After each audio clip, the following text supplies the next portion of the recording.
All right, we're going to do things a little bit differently, I think, from here on out.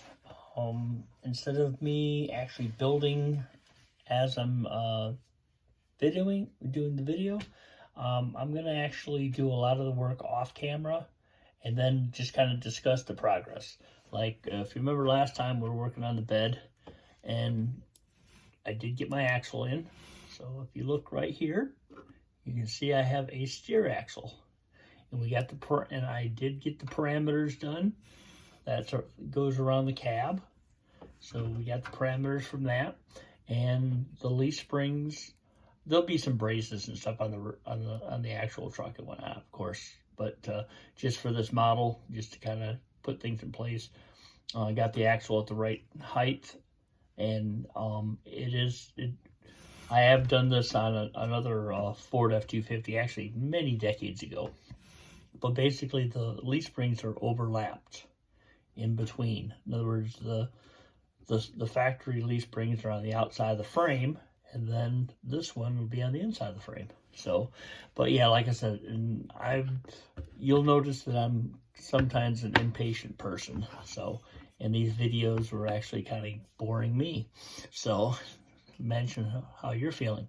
But anyways, I think it's a lot more productive for me to do the hours of work off camera, and then just kind of discuss the project, what my progress is. So let's set this off to the side real quick. I did, on eBay, I did get some dually wheels for this. I guess they are originally from a tow truck, but I guess the guy took them and 3D printed them. So we got those. So they came with the fronts too, but I actually don't need the fronts. But anyways, but I will tell you one thing. 3D printed wheels are very fragile. You look right here, you see that hole? That is very fragile. And the last set that I had, they didn't fit, so I thought, oh, I'm smart. I'll take a drill bit and I'll just ream them out. Every one of them broke. I tried to be as careful as I could, and they all broke. So it's better if they don't fit the spindle from the model, to try and shave the model, the spindle down to get that to fit, because these things do not take any reworking at all. They don't. So, and the only thing I noticed though is I got my D-ring ones. I wanted 8 lug, but I couldn't find them in D-ring, so these are 6 lug, but which is GM, not Ford. I know, but anyways, I'm gonna live with it because we're not gonna look at it that closely. But if you notice here, the tow truck size and the D size are not the same, because I guess one of them is the scale. They didn't. They said it was either scale, but obviously you could tell they are different. So I think one of them is 1/24 scale and one's 1/25 scale. So anyways, so I'm probably going to have to use these to put them on the back there. So, but just real quick, see, on the real vehicle, I will use D slot tires on the front. And this model, if you can see, it is a bit rough. I also bought this on eBay. It looks like somebody had built the model and then it kind of sat on the shelf and just kind of fell apart. And then they sold it real cheap instead of throwing it away, which was nice. So I bought it for a real low price, and I'm cutting it up as well. And like I said, a lot of the pieces were broken. The spindles were broken off the front. Yeah, I know they are. It is a bit too narrow, but I am not going to worry about that because we're not focusing on the Ford truck, because we all know what a Ford truck looks like. So it's good enough. It's got some wheels on there.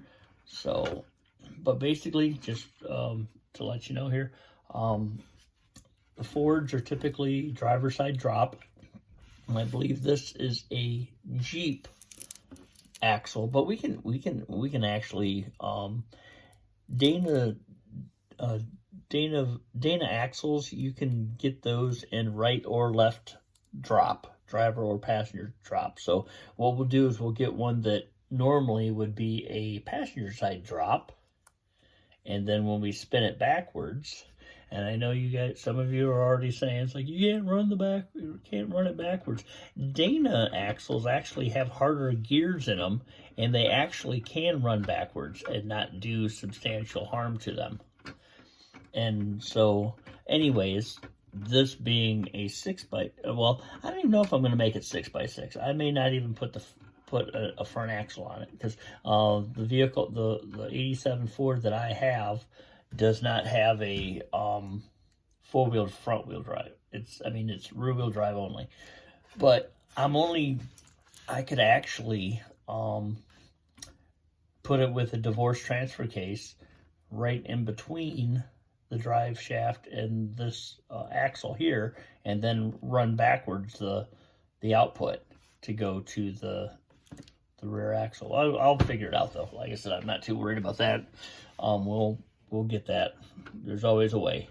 But there, I had to kind of push that drive shaft that came with that Jeep axle. I had to push it down under the rail there to get it to work right. But how it will be on the actual vehicles, there'll be a bracket welded onto the axle and then we'll bolt a carrier bearing on there, so then they can ride on that, and then it'll go up to the transfer case. So, but I have not trimmed the back end off. Here, I'll turn this sideways a little bit for you. I have not trimmed the rear off but now I got the axle on there, so now I know how much space I've got, because typically, see behind the leaf springs on the actual truck, I'll probably bring it back about 1 more foot, and we'll put the rear wall. The rear wall actually is similar to this. Remember our bumper here?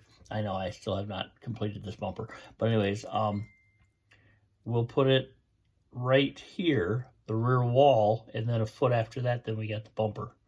So, but like I said, the cool thing about this now is, since we got all of our parameters for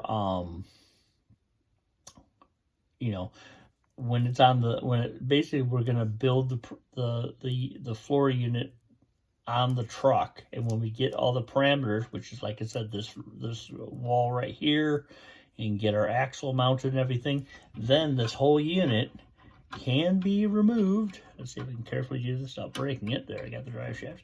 Then I can remove this from the actual truck, and then put this onto a trailer, a pickup truck trailer, mount it on one similar to this, and then we can finish the build. And then you can get to all angles a lot easier. You don't have to worry about catching the truck on fire, when you're welding, and you just have a lot more room, and you can tow it. If you need to go get something special done to it, you can tow it around, and then when it's complete, then you can bring it back, and it'll bolt right on to the 8 bolts that are on the bed bolts, basically. But we'll use heavy duty ones, obviously. But the cool thing about that is, let's say something tragic happens and the truck blows up or crashes or something like that, this can be removed and put onto another vehicle. So that's one thing that's kind of nice about that idea. So like I said, I just wanted to jump on real quick and just kind of show you what my progress was so far. Oh, yeah, okay, let me do that for you real quick. I'm sorry. It would have looked nice to seen what it looked like with the other tires on there. Okay, see, what it is this rear axle has a drive shaft attached to it, which is fine, but it's stiff and it doesn't fit on there. Okay, like I said, these things are not the right scale, but I'll throw them on there just so that you can kind of see, whoops, how it would look. So, oops, I got two different tires. That's the dualies. Like I said, I like the D-spoke ones. If I could get D-spoke and dualies, that would be nice, but I don't even know if they make them. But yeah, these things are just way too sloppy here. They don't fit at all, but enough glue, we can fill that up. But all right, let me see if it's lined up there. But there you can kind of get an idea of how it's supposed to look. Let me see if I can get it back up a little bit. So it's all in the frame. See, that doesn't look bad. That looks pretty cool. So anyways, yeah. So like I said, that's why we got the dualies are for stability, side to side stability, because this whole unit raises up and it'll be quite tall and picking up an engine. So that's one thing. And then of course we got the length, because this whole unit's got to fold up. And then like I was saying, you know, when it's, well, we don't have any short pieces here. I'm sorry. What do we got here? I'll use a drill bit. So basically, yeah, so basically this thing will be at an angle here. You have one set of legs here, and then one at the back. Four legs basically that'll be at an angle like this. And the top section, whoops, sorry about that. The top section will be hooked to the other end. So these will pivot here like this, and then the hydraulics will push it up till it's sitting straight up. So basically you'll have a set of legs right there between the axles, and then the set back here, and that whole unit will raise up in the air, and then it'll telescope out. And then they can pick up the engine, then they can roll trolley back in, set it down, and then the whole thing can fold up again. So that's, you know, so now you kind of get an idea. Now you see that's going to be one big unit. It's a very large unit, but I'm pretty happy about that. I like big vehicles. So, all right, well, let's go ahead and stop right there. Like and subscribe so you can see the next video coming up, and well, see you on the next video. Thank you so much.